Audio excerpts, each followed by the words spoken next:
Hello, small man. This is Big Guy here. Sorry, I've just always wanted to say that.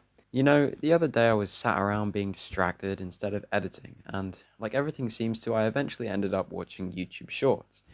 And it's crazy how much time can fly by when you're doing something as mediocre as watching YouTube Shorts, but either way, the time flew by, and before I knew it, I'd wasted 30 minutes doing what?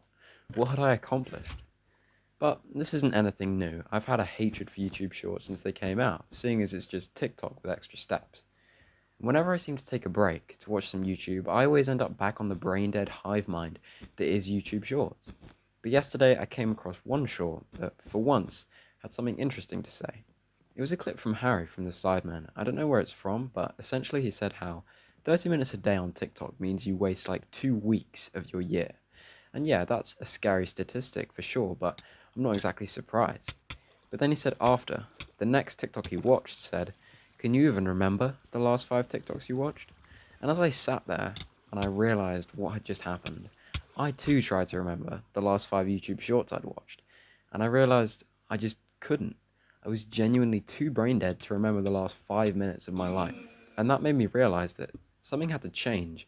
I was wasting the most valuable resource I had every day, time. And it just got me thinking really how much I miss the old YouTube days, when everything didn't have to have freaking Subway Surfers footage in the background or overly bombastic music or energy.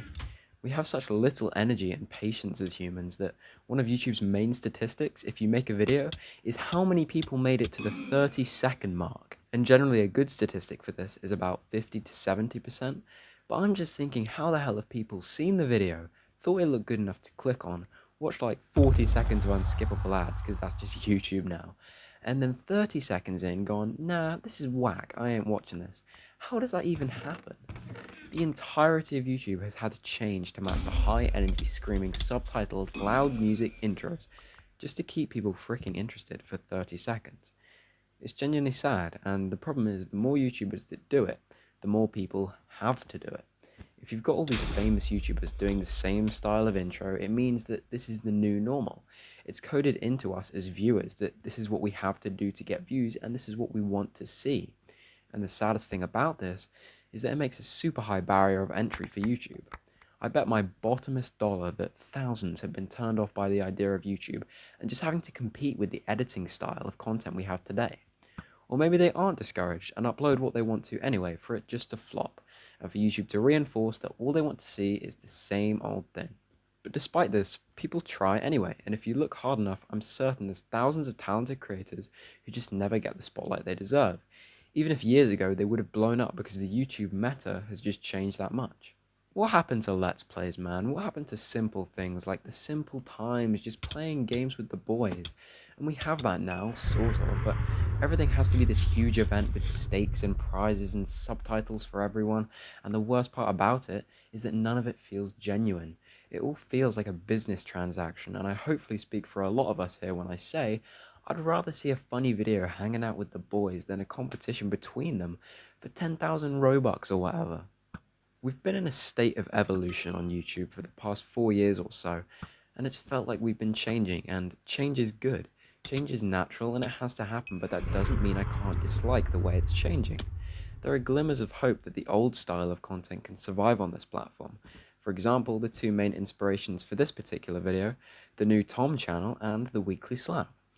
But also channels dedicated to video game essays or movie reviews or flippin' life advice. I came across this guy called Flowstate, and he's basically just a Minecraft therapist. It's actually amazing. His videos are awesome, and if you for some reason like this video, then you should definitely check out his content, which I'll leave in the description. What I'm getting at here is that there is still clearly an audience for this style of content. Not everything has to be this huge thing, but it seems like that's become the status quo. And I spent a lot of time thinking about how you can go against the status quo, whoop-de-doo, stick it to the man or whatever, but at the end of the day, it's always going to be easier to go with the flow and with what works on YouTube than to try to revert back to how you want it to be. Any way you look at it, the old YouTube is gone. But even though this is the most disorganized rant ever, I'm here to say that's not necessarily a bad thing.